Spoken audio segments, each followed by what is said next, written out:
Hey everybody, welcome back to Off the Wall. I'm Mike. I'm Sol. What's up, everyone? I'm Bogz. We're all together finally again, so I think that deserves some applause because we did it. We did it, and we're here to talk about episode 1 of the new Game of Thrones prequel series, The House of the Dragon, on HBOMax. And this was a return to the seven kingdoms, guys. I mean, it's been a while since we've had new Game of Thrones, and it's been a while since we've had new characters we had to learn and get to know and meet for the first time. So and I just started rewatching Game of Thrones kind of in prep for this show. What about you guys? Where were you feeling? What were you thinking going into this before it even started? Start with Sol. Ladies first, please. Yeah. Thank you. I was just excited for it. I was hoping that it was a return to form of like the first 5 seasons of Game of Thrones were amazing, and then like they just kind of started going down, and then the last season was crap. Like, and I was one of the defenders of like, let's wait and see to the end of the season before we judge. And then the way that it ended, I was like, I hate this. I hate it so much. But so I was hoping that I was like, okay, maybe they're starting up. It's based off of the book a little bit, like even though the book reads more like a textbook than it does like an actual story, but they can create their own stuff with it. So hopefully things will be good. And I wasn't disappointed. So yay. Bogz, what about you? How are you feeling going into this, and how did you feel about it overall? Yeah, I have a complicated feeling in history with Game of Thrones. Like as Sol said, the first 5 seasons were arguably the best thing I've ever seen on television. That's how into Game of Thrones I was. Like from the characters, the storylines, the music, the acting, the graphics, the set design, everything.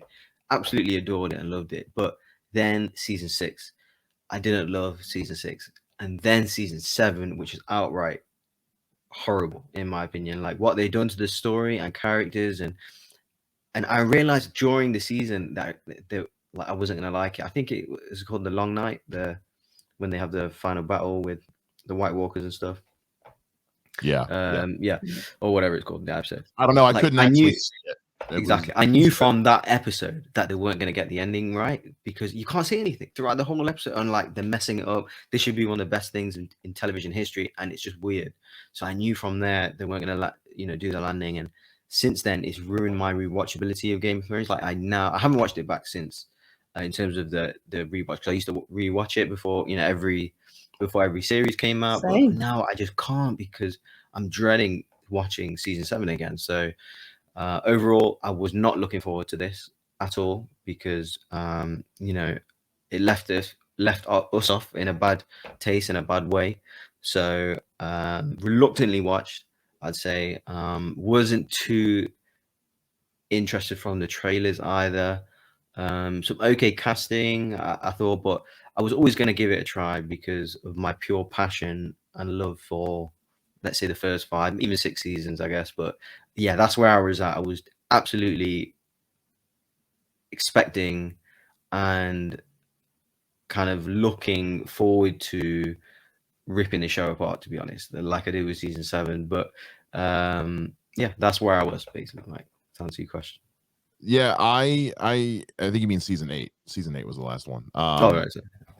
But season 7 wasn't great either. I mean, the whole show was like, 1 through 5, great. And then 6 and 7, we're going, and then 8 was just a straight. Yeah, and the last season was just nosedive. And like I said, I'm rewatching it right now, and like I'm seeing young Bran, and all I can think is, I hate everything about you now. Right.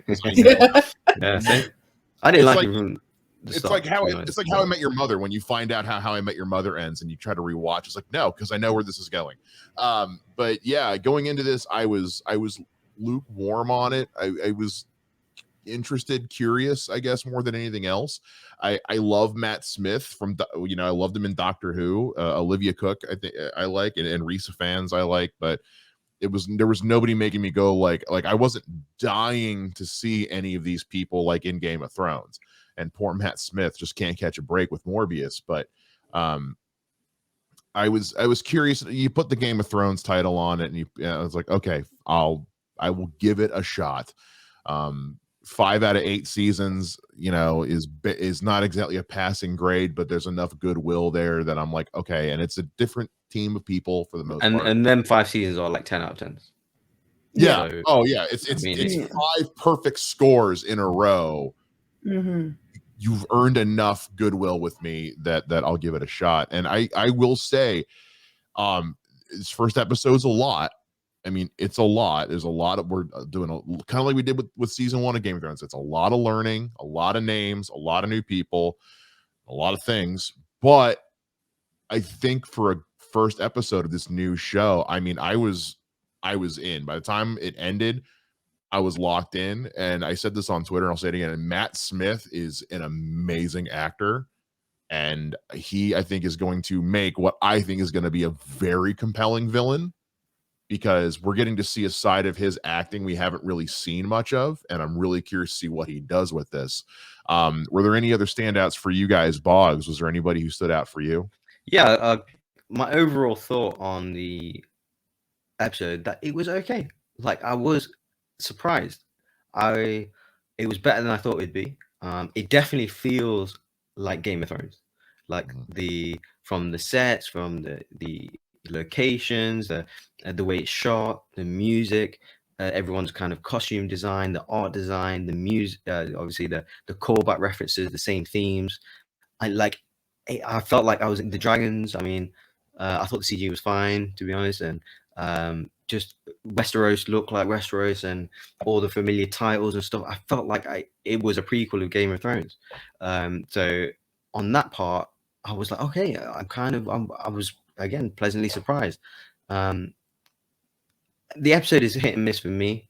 The first 20 minutes, honestly, maybe even half an hour, I was on my phone a lot, put it that way. Like, I wasn't too invested, maybe because, like you said, there's a lot of new characters, but just I wasn't too. It's nothing on the edge of your seat at that point, anyway, in my opinion, or nothing to say that, oh, you need to watch this episode. But as the episode progressed, I was more interested. I wouldn't say I would fully recommend this show to kind of Game of Thrones watchers as of yet. I'm going to see how the whole season goes, but to be honest, it was okay. And my standout is Paddy Constantine. You know, he is a local boy from where I'm from. But yeah, he's a standout. Always being a good actor. For me, always will be a good actor. Yeah, I love that guy's work. So yeah, absolutely, Paddy Constantine is the standout for me. But yeah, Matt Smith, I'm a bit on the edge with. I need to see more of him, to be fair. But yeah, I was kind of I was expecting a lot worse, to be honest, and I was kind of entertained, especially the last half of the episode, which we'll talk about. But yeah, it was better than I thought. Yeah, Paddy Constantine did a really good. I mean, let me put the thing up here. When he loses, his wife and son, I mean, the rest of the episode, I mean, you can feel his just anguish coming off the screen. I mean, he is a broken man, and it really came through. So what about you? Were there any immediate standouts for you as far as the casting and the acting went? The first standout I had really was the music, just hearing the music and the themes, and kind of throughout the episode, I was like, this is really good. Like, I was drawn to the music and the themes in this episode. Right. I don't have a standout exactly yet, because they all feel like they're serving a purpose together. I think I won't have a standout for probably a few episodes, because it is that political intrigue where you got to try to figure out exactly where the dynamics are with each character, and you don't fully get that in the first episode, which you shouldn't get that in the fully get it in the first episode. So I think my standout I'll probably have more of a standout like later in the season. I don't trust the Hand of the King, though. I don't trust him. No, it's hard to trust somebody who's like, hey, the king is sad. Hey, daughter, can you go pimp his daughter out? Yeah, pimp his daughter out to cement his place next to the king. Yeah. And I like Rhys Fans a lot as an actor, and when he's I'm like, oh, so she is his daughter, and we're learning more. Then he's like, you should go to the king's chamber, and I was like, oh man, I guess you suck now. But But yeah, it was we're learning a lot, but also you say, yeah, we're not going to learn everything in the first episode, but that's already some great moments of seed planting for Yeah. motivations. Yeah, And yeah, yeah. kind of to Bog's point too, like, but yeah, I do think the beginning of the episode is a little exposition-y, which I know it's the first episode, but like when you think back to how the first episode of Game of Thrones started, it opens with a White Walker beheading a dude. And it opens with chasing down a deserter. That's and how the book opens too, though. right, that's right. I know it is, but that's kind of my point. Is like episode 1 grabbed you immediately with like here's this scary, cool, interesting thing. This one opens with a lot of story, a lot of story, and then it did have a dragon technically, but it did technically have a dragon. Yeah, that, like, but we already knew it's going to have dragons in. We know what they look like. But as you said, like in episode 1, you are gripped from numerous things from the White Walkers. What the hell are these? From the whole brother and sister thing, from a kid being thrown off, from you learning the families, whatever. It just seemed like such a low level for the first half anyway. It just seemed like a low level getting to know exposition, character building thing where I was like, oh, I'm not sure. Like, it feels right, but just what we're getting is just not as compelling as what we've seen before in previous season 1. So yeah, I agree with what you're saying, Mike. Yeah. And there's been, we talked about this a little bit off the mic and kind of at the top. This episode has been, a lot of people are talking about there's some brutality, and this is the first episode, and there is some heavy brutality. It's not quite the Red Wedding, but nothing will ever be the Red Wedding. But like, yeah, this is, we see Matt Smith, who plays Daemon Targaryen, who's the commander of they're called like the City Guard, I think is what they're calling them. They got these gold robes, High Guard, something like that. And he's basically leading them into what is effectively the prisons, and is like, we're just going to start mauling these prisoners to let them know we're not putting up with crime anymore. To the point where they point a guy out, call him a raper, and castrate him, and just kind of leave it. Deserves it. Just leave it lying there, and they're taking limbs, they're taking heads. They said that he had to bring like 2 horse carts for all the pieces, and then also later on we have a pretty brutal, intense childbirth scene that is, again, it's a lot, and especially for a first episode of the show. Granted, it's a property we're familiar with, but for a first episode, it's some intense brutality stuff going on with the backdrop of a jousting tournament going on, which was cool to watch, and just kind of the drama that leans behind that. Soul, we'll start with you. As far as the just kind of like this brutality and kind of getting back into like this is the kind of thing we see with Game of Thrones, kind of. Where did that leave you when that was all said and done? It felt like Game of Thrones to me in watching it, so I didn't really have that much of a problem with the brutality. I know some people online did. I really liked the way they cut between like the games and the childbirth, like just going back and forth, especially too because the mother, the queen, said like the child's bed is our battlefield, like that's where we wage war, kind of thing. So it was like seeing these men who are playing at war in these games because they are in a peaceful times, not going to be for so long, and then going back and forth. And I kind of glad that they did do the scene of the childbirth scene, because it was brutal to watch. I was looking away, like it was hard to see, but that's how childbirth was back then. Like it was brutal, and then sometimes decisions were made that whatever the woman wanted, it didn't matter. It mattered what her husband wanted, kind of thing. And so he chose the kid over her, and then both ended up dying, kind of thing. And you see her going, no, no, no. And it didn't matter. It goes, oh, we're just going to get him out. We're getting him out. But he knew that she was dying there. And I think too, with kind of what's going on in the US right now, like with women's right to their own body, I was like, wow, this kind of became a little bit of topical with this episode compared to what's going on here in the US. It's interesting you bring that up too, considering like, this was all shot and everything. Yeah. year ago, and that's not the first time that's happened this year. We saw it with The Boys and with Obi-Wan, and I know you guys didn't watch it, but the Orville as well, where these shows that were made a year ago, the stuff that, whether they are doing it intentionally or not, is kind of commenting on what's going on today. Bogz, what about you? As far as like how they handled these more brutal scenes, how did that sit with you? Loved it. Favorite parts of the episode. So I mean, for me, that's Game of Thrones. You're watching an episode and a family's coming and someone just comes in and slaughters them all, or someone comes in and slices someone's head off or stabs them in the back, or like the gruesome kind of horror borderline kind of murder or violence or or political intrigue. And I like disturbed character. I like watching their development, watching, like, put yourself in there to, like, what would you do in that situation, or that kind of thing, where my favorite character in Game of Thrones is Littlefinger. How conniving he is and scheming, and I saw that with Rhys Ifans' character, and like that same kind of conniving character, and with Paddy Constantine's character as well. Being in that scenario, like, I couldn't get out of my head. Like, you have to. And that's when the episode suddenly switched for me. Like, that was about 30 minutes in, 35 minutes in, where, it's presented to him, we can potentially save one, but it will kill your wife, save your son, but kill your wife. What do you do?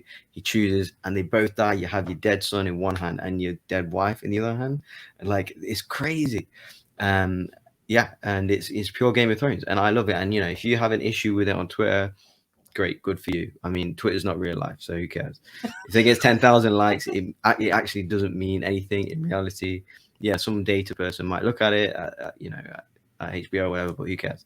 I mean, it's absolutely Game of Thrones. There were no doubt my favorite scenes, and of course they're horrible to watch. I'm like watching it through my fingers and all that stuff, but it is what we tune in for. That's this is what Game of Thrones is about. That's the identity of the show. If you don't watch it, don't like. I mean, people are having issues with it now. Where have you been for 7 or 8 series? You've loved them, but now all of a sudden, you have a higher platform. Now you have an issue with it, or I mean, what's going on? So, yeah, I mean, I couldn't care less about their opinion. I love the show in terms of the identity of Game of Thrones and having unexpected things. An army runs in, whatever, and starts slicing limbs off. Great, because that unexpected edge on the seat stuff, especially with television, to keep you coming in through every week watching for an hour. That's my favorite type of TV. So, and it's all in Game of Thrones, and it was sprinkled in this episode. Not in it as much as I would like, but I did get some, and they're my favorite parts. Yeah, if there's one thing Game of Thrones is good at, it's going from 0 to 100 in no time at all. Yeah. I mean, you will be sitting there again. Like, I'm referencing the first season a lot because I'm in the middle of rewatching it. But like when the assassin tries to come kill Bran when he's still unconscious. I mean, they're just having a conversation, mother and son, and suddenly he's like, oh, hang on, I got to go deal with something. And he just walks in and gets his throat ripped out by a direwolf, and it's awesome. And then the scene ends. Or the Red Wedding. I mean, that's the best example you can give. They're at a family wedding, and you just see everyone's knives coming out and people creeping behind, just bang, bang, bang, bang.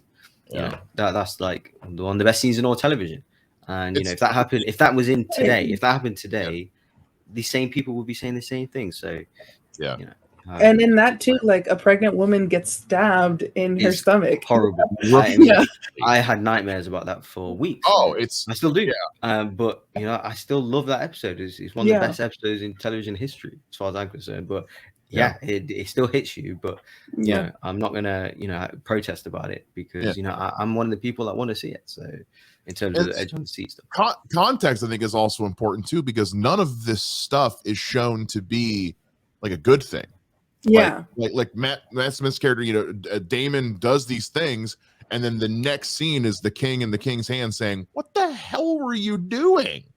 And then when the birthing scene is happening, exactly, he doesn't have the moral high ground here. No. They're all doing disturbing things. They're all trying to be honorable in their own way. That's the intrigue, and that's the kind of the development that you're seeing. That's the stuff in Game of Thrones that I love. The contradiction, the what would you do, the right or wrong. It's all fascinating for me. So, and And the foreshadowing too, because like the Yeah. queen sealed her fate when she's in the bathtubs going, I'm not going through this again. I've been through this many stillbirths. Right. We lost a kid in the cradle. I'm Mhm. not going to go through another pregnancy. And when she said that, and he was like, I can have my son now, or I have my wife. Right. If she wouldn't have said that, he might have thought, oh, we can try again. But because she said no more, I think that pretty much sealed her fate, where he's like, I'm choosing my son.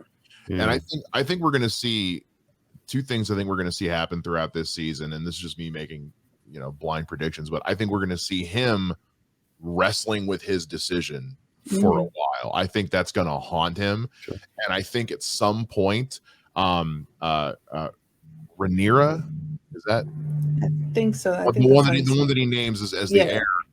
I don't think she knows that he chose that it was his. Yeah, he didn't tell her. Yeah. He did not tell her that. And I think part of the choosing her was with that guilt. Yeah, he's trying to make amends. He's trying to, he's trying to fix his karma or whatever. I think we're going to see a lot happen between the two of them. And by the way, Emma Darcy, who plays Rhaenyra, good job casting someone who literally looks like store brand Targaryen.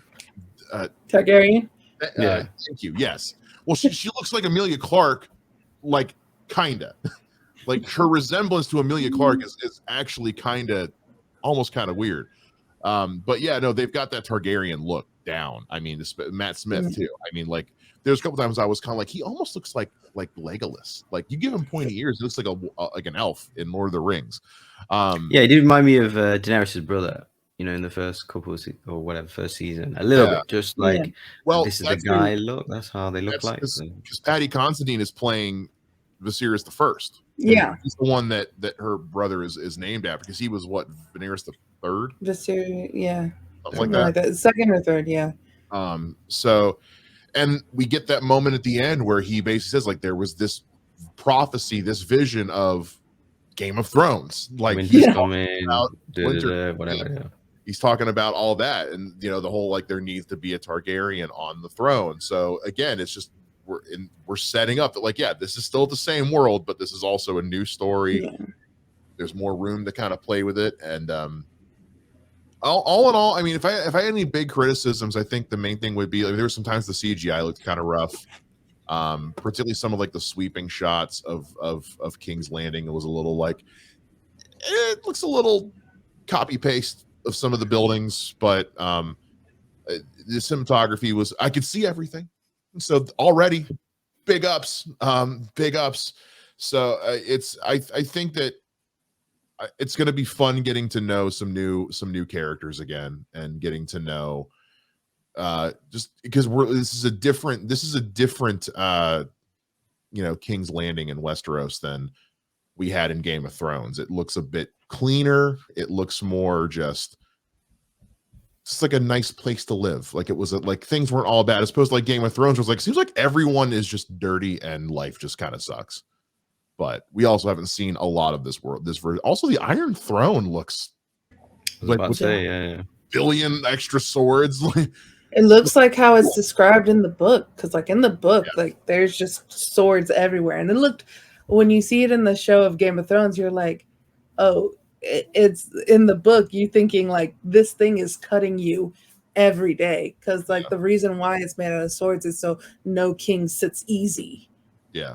Kind of thing. And they were like, oh, you kind of look like you're sitting easy on the prop of the older seat, which still looked awesome, but I kind of that it looks really you're gonna cut yourself on this thing, because he's got the wound on his back that I think is, and then we see him cut his finger. What's the old thing they said where it was if you bleed on the Iron Throne, then you're not meant to sit there? Wasn't that what the thing was? Anybody else remember that?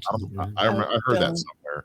I heard that somewhere. Maybe I'm misremembering it. Maybe someone said that and it wasn't. Sounds like Lord of the Rings, maybe? No, I remember someone saying it. Maybe it wasn't in the show, but they were if you bleed on the Iron Throne, you don't deserve to sit there. Maybe, I don't know. Anyway, I'm talking out of my ass. Ignore me. Yeah, I don't have a whole lot else to really say about this one, other than just Okay, I'm in. Give me episode 2. Let me see the next episode. I want to see the next part of this. Boggs, what about you? Yeah, it's the same thing, kind of. I'm on the fence. It did get my intrigue in. Again, a couple of really good scenes. Absolutely feels like a prequel Game of Thrones for me. Yeah, some of the graphics aren't 10 out of 10, but because they're ticking a lot of boxes, I do give them a pass on some things. Again, like Paddy Constance's character, like the stuff, the edge on the seat stuff, and I'm in. Just give me that kind of stuff. Yeah.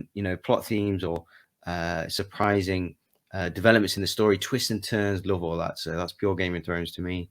And I wouldn't 100% recommend the show because honestly, for a split second, I thought I could turn this off after about 20 minutes. And up until, they start chopping all the limbs off and stuff, up until that part, I was considering turning it off because I wasn't fully bored, but I just thought I can't go for the 45 minutes watching this stuff though. I'm glad it picked up, but we'll see. It was decent, a decent start. But looking forward to the next episode and the rest of the series before I can recommend it to be watched for Game of Thrones fans. So overall, not a bad start, but we'll see where it goes before I can give a proper answer. And Sol, what about you? I liked the episode. It felt like Game of Thrones. I kind of like that we got the theme pretty much is like who's going to be the heir. So we're seeing kind of some of the political intrigue, which is stuff with Game of Thrones that I absolutely loved was the political intrigue. And the machinations between characters. So it's going to be interesting. I don't trust the hand of the king at all. Matt Smith's character, Damon, where you see him be completely brutal when he is going out and chopping off limbs, but then you also see him being very sweet with Rhaenyra. I'm gonna butcher her name, and like just like get with the necklace or with the or kind of like at the funeral pyre thing. Like he was being the most sweet, kind of in those moments, and part of my mind was just like, Targaryens are incest. So is he like thinking that's my future bride? That's never out of my mind. Again, that's the disturbing nature of the show. You don't know who's going where or who's going to kill who. You're not safe with your family. Like everyone wants to bone everybody else in this. And then like even too with the Hand of the King's daughter and the princess, I was like, is there something going on between them? Because they seem a little bit more than friends. So I was just like, this is going to be interesting to see, especially now that like from episode 1, he's being sent away. So that was like his first episode is in King's Landing. So I feel like this season, if it goes in the right direction and is interesting and intriguing, it's going to be a really good season of television because they're setting the groundwork. So like any pilot, like you have to do a lot of setting stuff up. So it's not going to be the best episode of a season, but I'm very much intrigued and very much looking forward to the next episodes. I'll also say that again, I've never read the books. I have no clue. I'm just a series watcher, watched series numerous times. In this episode as well, there wasn't a clear villain. Obviously, to be honest, villains in Game of Thrones are like every other character anyway. Like you can't trust your family members, your siblings, your parents, whatever. So I guess everyone is a villain in a way, or could be a potential villain. Like the Hand of the King, absolutely. You can see he's going to turn on him very soon. But yeah, there was no actual villain, as opposed to like, the White Walkers, for example, or you saw what the Lannisters did to the kid at the end of the first episode. So you just knew that they're villains there, but I didn't really see that in this episode. So again, no White Walkers or anything like that. So no big standout as something to fear, apart from this general political thing in Westeros. So that was also a bit of a disappointment for me. Someone who I can get invested in as of right now. Anyway, obviously we'll see in the coming episodes, but nothing to absolutely grip me. Bogz wants a baddie to love. Yeah. Well, and we know that this is supposed to. I mean, this is we're dealing with House Targaryen in its prime. We know they're due. So honestly, like I think this. I don't think there's. I think everyone's going to be a villain. I think it's just going to be an absolute battle royale because that's what is going to lead to this family line imploding. Is going to be they're just going to start just killing each other. Like they're like kind of with Game of Thrones in general, but especially with this cast, like you're all gonna die. You are all going. If you've got the name Targaryen, one of you is gonna live. Probably Rhaenyra because she looks just like Daenerys. But I'm like, King's gonna die. Matt's like, you're all doomed. And I'm just ready for it. Yeah. And I liked hearing the names too of like people when they were pretty much bending the knee at the end, like Rickon Stark, and I was like, oh, like I know who that is, like kind of thing. Oh, and he was doing a Sean Bean impression. I was like, sound like Sean Bean. You are okay. Yeah, so and the like Baratheons as well. Yeah. So and knowing like these are the grandparents of like the adults of season 1. So it's maybe like, more than that because it's what 170 years. Yeah, 170. So yeah, grandparents, great grandparents, but like it's kind of just seeing like, oh, I know these last names, and I was like, I know Rickon Stark's name, a kind of thing, and I was just like, okay, this is cool. Like you're giving little Easter eggs to people. The snow guy as well, the Watcher or something. So yeah, they're definitely a lot of callbacks, a lot of references, a lot of nods and stuff. So it was a decent enough start. Yeah, so we'll see what happens with next week's episode 2. Want to know what you guys thought, so make sure you let us know down in the comments or let us know on Twitter. All our Twitter stuff's in the description of this video. Make sure you like it, subscribe, hit the bell, get notified when we're posting stuff, and we'll see you guys again here next time on another episode of Off the Wall. Bye.